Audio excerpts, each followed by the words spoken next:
Oh, good afternoon. Good afternoon. Good afternoon. Thank you so much, everybody. And let me first of all introduce you to everybody who's on the stage over here. I want to thank all of the elected officials, former mayors who have already just given me so much wonderful advice. All of the wonderful people who took the time to be here today. I can't tell you how much I appreciate you being part of this occasion. You all have been here with me, and it's so great to see all of you in as much as I can at the moment. I want to introduce you. Shannon, you know, so grateful to have Shannon fly halfway across the country to come do this today. My former co-anchor on First Coast News. My kids, Danielle and Drew, you know Uncle Larry. You know Judge Sadler, although I think I still am owed my rap. It's okay. My mother-in-law, Margie Deegan. My sisters, Michonne and Tara. My mother, who you may not be able to see back there, I call her my little redheaded mama, or the redheaded wonder, and that is true in every way that you can possibly imagine. I'm so grateful to have you here, Mom.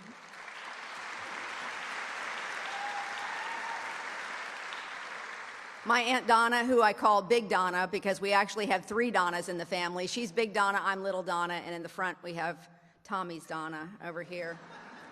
My kids, Drew and Danielle, and of course my amazing, wonderful soulmate who has supported me unconditionally, unwavering support and love, without whom I most definitely would not be standing up here today. So thank you, Tim.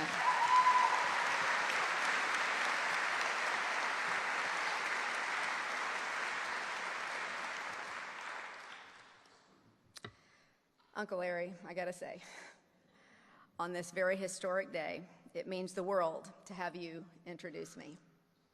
My dad died when I was just 28 years old, and Uncle Larry has been like a father to me. His laugh is just like my dad's, a reminder that we're all connected.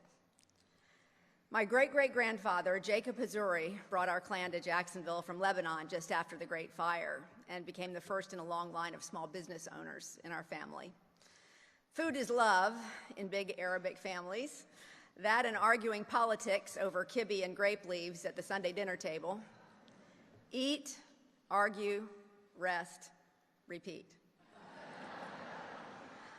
Uncle Larry is the best cook in our family, and it's really a shame that will never be passed down to the rest of us, because while he always says he's going to teach us how, he conveniently leaves out key ingredients of all of his famous recipes. We see you, Uncle Larry, we see you. For more than 50 years, he has owned a landmark restaurant in downtown Jacksonville. The Desert Rider on Hogan Street is the longest...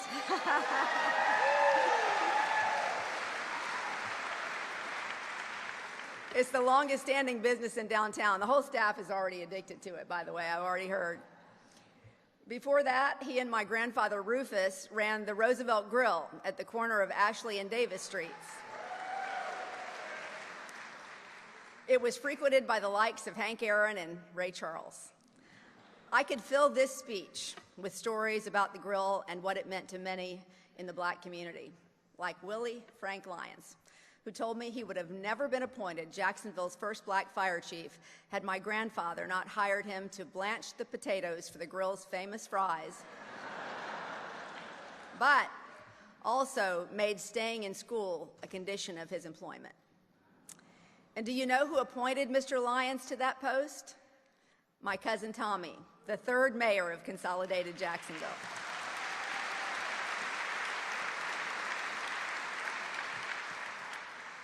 My dad, Don Hazuri, as you have heard, was an attorney in our general counsel's office and sang opera. I spent my childhood listening to arias from La Boheme to Pagliacci. But it was a song made famous by Mario Lanza called Be My Love, and its signature high C that pierced my soul every time he sang it.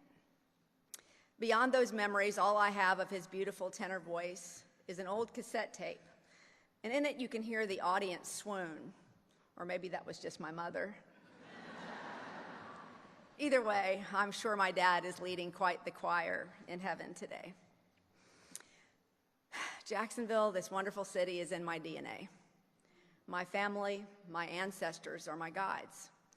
They've instilled in me a deep reverence for our history, a strong work ethic, and love for every corner of this beautiful, diverse mosaic we call Jacksonville. I want my children and all of our children to live in a Jacksonville that fully sees them, loves them, and gives them every opportunity to thrive and reach their full potential.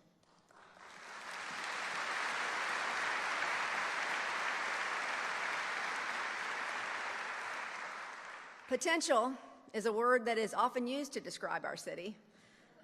Too often that potential has been left unrealized because we've placed the politics of fear over the bonds that unite us. As we celebrated on election night, I was overwhelmed by the convergence of people from across the political spectrum who, with one voice, rejected fear and claimed love as our way back.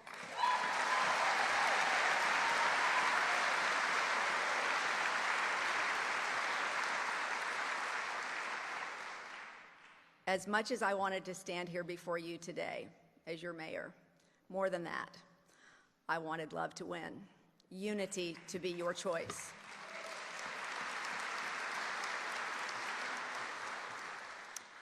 Conventional wisdom missed all the signs. The people were wide awake and ready for a new day. And this truly is, it truly is a new day in Jacksonville. A new day where we demand transparency, inspire optimism, and embrace opportunities for everyone.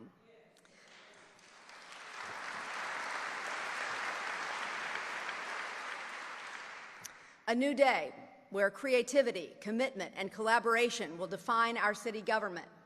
And on this new day, while I know I will be far from perfect, I promise I will do everything in my power to live up to your faith in me, in us.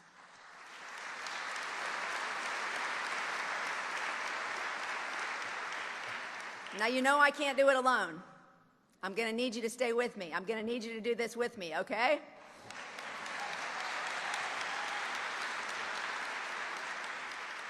As I have very often said on the campaign trail, we have lived a shared life, you and me. You have always had my back, with prayers as I faced 3 bouts with cancer, and with hard truths that have kept me striving to serve in deeper ways. It is my honor to have your back as we enter an exciting time in our history. A time when, like the days after the Great Fire, we are poised to rise. To borrow a phrase from Black suffragists during the push for women's voting rights, we will lift as we climb, creating a city that ultimately works for all of us.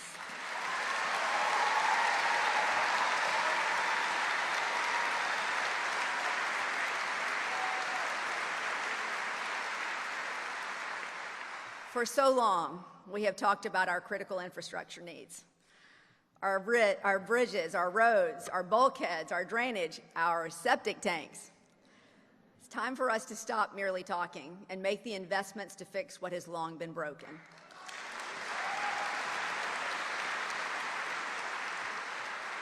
We owe that to our children and our grandchildren. We will lead on resiliency. It will inform our development and pave the way for smart growth. It is the issue of our time and essential to our success.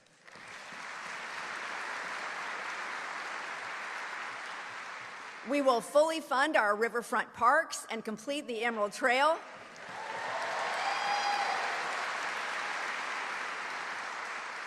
Those projects will add to our quality of life, along with a focus on arts and culture, and they will help us to ignite downtown so people will want to invest, live, and play here.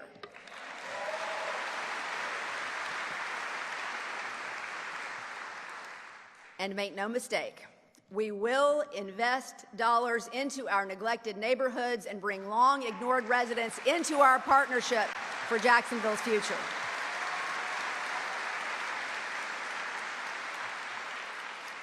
Jacksonville has often left federal dollars on the table for other cities instead of bringing them home to make our city stronger and improve the lives of our citizens. That's over.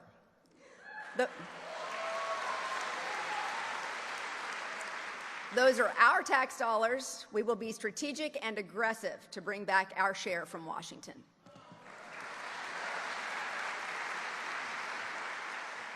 I want Jacksonville to be a healthier city. Health, both physical and mental, is key to our economic prosperity.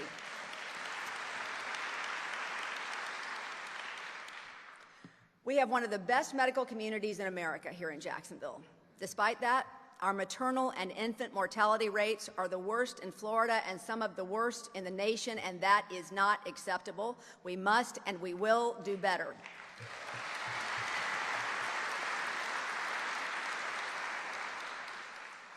We've already fulfilled a major campaign promise with the appointment of our city's chief health officer, which I am very excited about.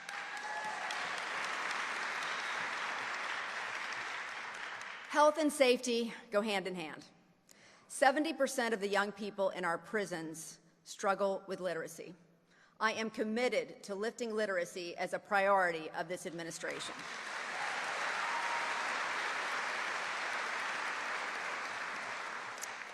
As I've met with small business owners, the entrepreneurs who create jobs and drive 80% of our economy, I've heard two things again and again. First, it takes way too long and it is too difficult to get a permit. It's a new day. We are not going to have people waiting 2 and 3 years to get a permit to open a business in Jacksonville.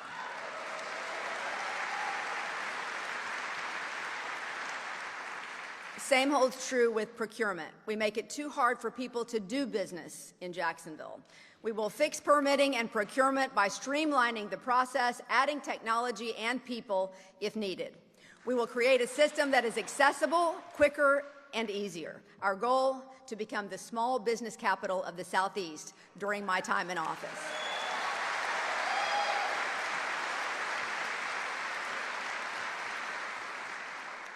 We can create small business ladders to connect them to things they don't know about, like facade grants and incubator programs. You must care enough to educate people about what's out there and help them lift themselves up. It is not, yes, it is not about giving anybody anything. It is about making them aware. That's it.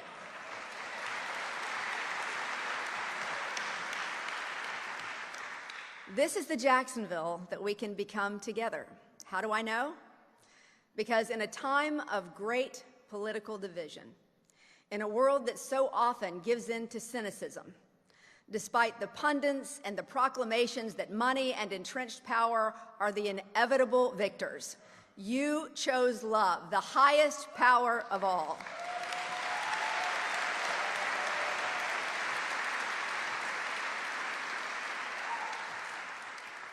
God's grace has repeatedly shown me that. I can tell you that.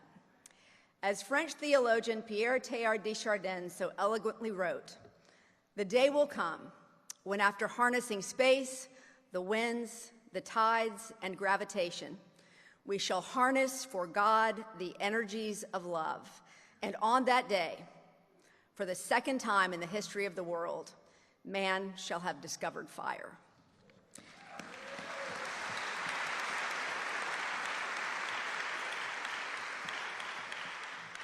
From today forward, I will use every ounce of my energy to harness the power of love we share for our city, to take down the walls that divide us and remove the obstacles between us, mindful that in those most stubborn places, the only way around is through.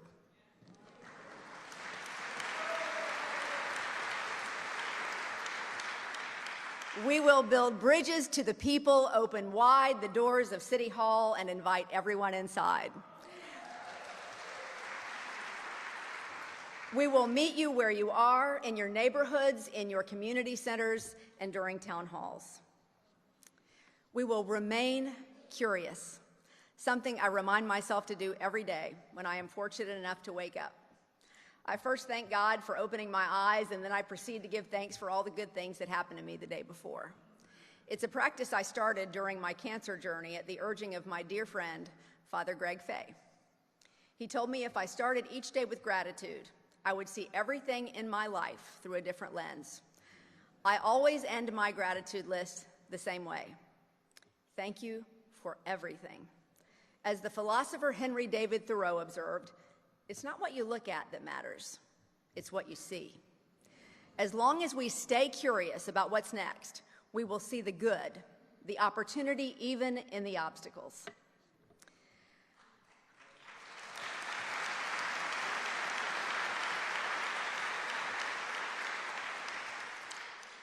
I think you know this, but I truly, truly believe in this city.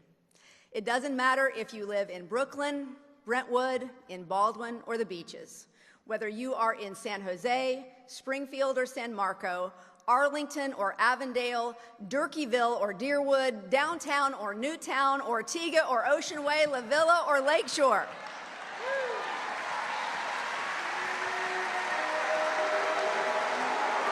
Duval.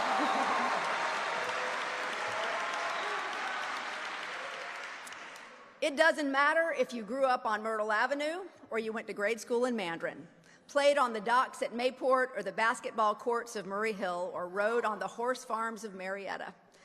It doesn't matter if you are new to town or you have been in Jacksonville all your life. I believe in you. I believe in us. If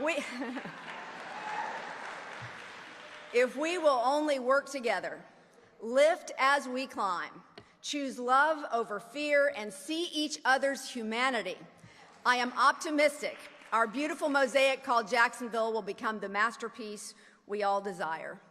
Our new day has arrived, and as Bono says, it's a beautiful day. Don't let it get away.